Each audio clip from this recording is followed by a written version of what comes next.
हम देखिए यहाँ से हम देखेंगे आज नेक्स्ट वीडियो में कि संसाधनों का संरक्षण के विषय में हम बात करेंगे। इसके पूर्व के वीडियो में हमने आपको संसाधन, उनके प्रकार और उनके उपयोग और संसाधनों से संबंधित जो महत्वपूर्ण जो बातें हैं वो हम लोगों ने किया था, देखा था भी था कि संसाधन कितने प्रकार के हैं और उनके विभिन्न प्रकारों के का भी जिक्र किया गया था। अब यहाँ पर हम बात करेंगे कि संसाधनों का संरक्षण, यानी कि यहाँ से हम देखेंगे कि संसाधनों का संरक्षण क्या कहलाता है। ये बिहार बोर्ड की परीक्षा में या किसी भी बोर्ड की परीक्षा में संबंधित जो सिलेबस हैं उसके आधार पर ये पूछा जाता है कि संसाधनों के संरक्षण का क्या मतलब है। तो देखिए उसकी परिभाषा को भी हम समझेंगे और इसके विभिन्न पहलुओं को भी देखेंगे। देखिएगा यहाँ पे कि देखिए संरक्षण का मतलब होता है किसी का बचाव करना, यानी कि संसाधनों के संरक्षण का मतलब है कि संसाधनों का विवेकपूर्ण जो है कि हम उपयोग करें, यानी कि सोच समझ करके उपयोग करें और उसको हम कोशिश करें कि संसाधनों का उपयोग हम अपनी आवश्यकताओं के अनुरूप ही करें, तो उसे ही संसाधनों का संरक्षण कहेंगे। यानी कि संसाधनों का विवेकपूर्ण उपयोग करना ही संसाधनों का संरक्षण कहलाता है। देखिए यहाँ पे दिया है कि संसाधनों का जो अविवेकपूर्ण उपयोग होता है या अतिशय यानी कि अधिक उपयोग से क्या होता है कि विभिन्न प्रकार के सामाजिक और आर्थिक या सांस्कृतिक पर्यावरणीय समस्याएं भी उत्पन्न हो रही हैं और इनके समाधान हेतु विभिन्न स्तरों पर संरक्षण की बात होती है या उसकी आवश्यकता होती है।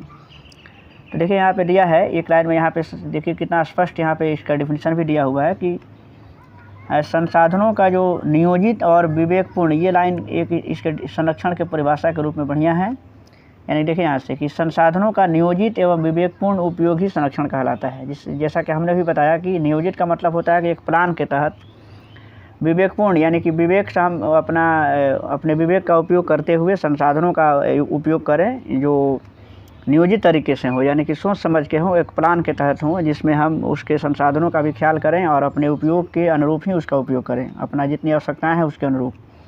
देखिए प्राचीन काल से संसाधनों का संरक्षण समाज सुधारकों और नेताओं के द्वारा, चिंतकों के द्वारा किया गया है और एक ज्वलंत मुद्दा भी रहा है ये, क्योंकि आज विश्व में संसाधनों का दोहन बड़े पैमाने पर हो रहा है और जिसके चलते आज हम विभिन्न प्रकार के पर्यावरणीय समस्याओं से हम ग्रसित होते जा रहे हैं। देखिए इसमें महान ये जो है कि महात्मा गांधी ने इस संबंध में अपना एक विचार दिया था कि हमारे पास पेट भरने के लिए बहुत कुछ है, लेकिन पेट भरने के लिए बहुत कुछ हमारे पास है, लेकिन पेट ही भरने के लिए नहीं है। यानी कि हम संसाधनों का उपयोग इस तरीके से करें कि हमारा पेट भरे, अपना पेट ही नहीं भरे, यानी कि खजाने के तौर पर उसको संचित नहीं करें हम। नेक्स्ट है कि यहाँ पे देखिए अगला जो स्टेप इसमें दिया है कि देखिए अब इसमें आप कुछ देख सकते हैं, मेधा पाटेकर नर्मदा बचाओ अभियान से उनका संबंध रहा है। यानी कि नर्मदा नदी पर जो बांध बनाया गया था तो उसके द्वारा भी काफ़ी पर्यावरणीय समस्याएं जो उत्पन्न हुई थी, काफ़ी लोगों के साथ दिक्कतें आई थी, उसके संबंध में मेधा पाटेकर ने जो नर्मदा बचाओ आंदोलन किया था। सुंदरलाल बहुगुणा जो हिमालयी क्षेत्र में पौधों के या पेड़ों की सुरक्षा के लिए उनका योगदान काफ़ी है और उन्होंने चिपको आंदोलन भी चलाया था। संदीप पांडे द्वारा वर्षा जल संचय कर कृषि भूमि का विस्तार संसाधन संरक्षण की दिशा में अत्यंत सराहनीय कदम है। यानी कि यहाँ पर कुछ लोगों के नाम दिए गए हैं, मेधा पाटेकर, सुंदरलाल बहुगुणा और संदीप पांडे। तो चिपको आंदोलन का जो संबंध जो है कि पेड़ों की कटाई पर रोकने से है, यानी कि ये सुंदरलाल बहुगुणा उसके मुख्य प्रवर्तक रहे, यानी कि पेड़ों से चिपक करके लोग जो है कि कैसे पेड़ों को बचाते थे। नेक्स्ट है कि गांधी जी जैसे कई चिंतकों का मानना है कि मानव का जो स्वार्थी और लालची प्रवृत्ति हैं वो अत्याधुनिक तकनीक की शोषणात्मक क्रियाकलाप और संसाधनों में तीव्रतम ह्रास के लिए उसको मजबूर कर रहा है।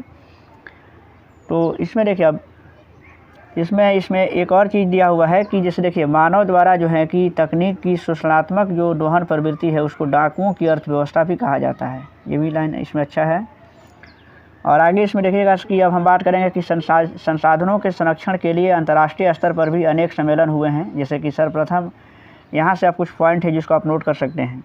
1968 में क्लब ऑफ रोम ने इसकी वकालत की थी और 1974 में सुमशेर की जो पुस्तक हैं, यानी कि स्मॉल इज ब्यूटीफुल, ये पुस्तक का नाम है जिसके लेखक हैं सुमशेर।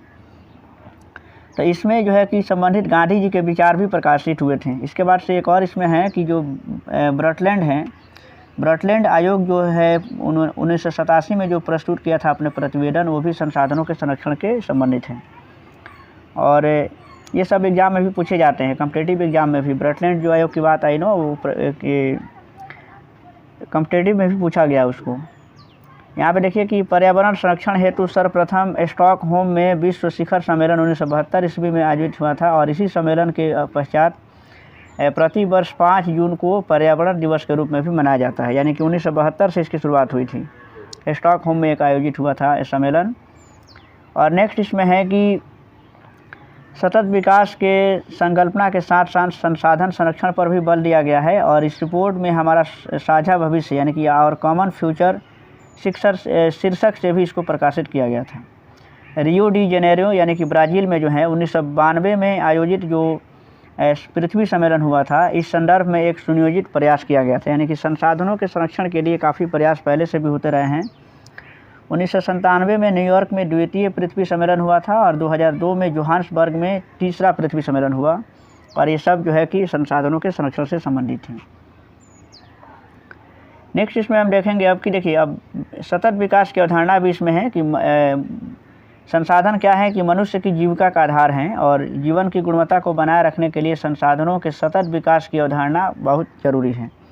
सतत विकास का मतलब हुआ कि ऐसे हम संसाधनों का उपयोग करें जिससे कि हर पीढ़ी के लिए संसाधन सुरक्षित रहें और हर पीढ़ी जो है कि संसाधनों के लिए संसाधनों पर जो निर्भर रहेंगी तो हर पीढ़ी को संसाधनों का उपयोग करने का मौका मिले और वो अपना विकास कर सकें। तो देखिए प्राकृतिक प्रदत्त जो ये उपहार हैं, जो संसाधन होते हैं, वो प्रकृति के द्वारा दिए गए एक तरह से उपहार ही तो हैं और इसके लिए मानव ने जो है कि इसका जो अंधाधुंध दोहन किया है। यानी कि अंधाधुंध जो है कि पेड़ों की कटाई हो रही है, जल संसाधनों का दोहन हो रहा है, तो इसके कारण पर्यावरणीय समस्याएं उत्पन्न हो रही हैं। और ये कह रहा है कि व्यक्ति जो है कि जो लालच और लिप्सा में आकर के संसाधनों का तीव्रतम दोहन कर रहा है, जो हमारे लिए घातक है, यानी कि पूरे ये विश्व समाज के लिए। और इस तरीके से इसमें विभिन्न प्रकार की समस्याएं भी आ रही हैं। देखिए अब यहाँ पे कुछ समस्याओं के नाम दिए हुए हैं, जैसे भूमंडलीय तापन है, यानी जिसको ग्लोबल वार्मिंग कहते हैं, ओजोन परत का जो क्षय हो रहा है, प्रदूषण बढ़ रहा है, मृदा का क्षरण हो रहा है, भूमि विस्थापन, अम्लीय वर्षा और असमय ऋतु परिवर्तन, यानी कि समय से ऋतुओं का परिवर्तन नहीं हो रहा है। तो ये सभी हमारे पृथ्वी पर एक संकट की तरह हैं और हमारे पृथ्वी पर जो सभ्यताएँ हैं या जो संस्कृति है उसको निगलने के लिए तैयार है। यानी कि सभी जो सभ्यताएं हैं वो संकट में आ सकती हैं अगर हम समय रहते इस संसाधनों के दोहन पर ध्यान नहीं दिए या इसको हम संरक्षण पर ध्यान नहीं दिए। और इसमें देखिए अब यहाँ पे कुछ स्मरणीय तथ्य हैं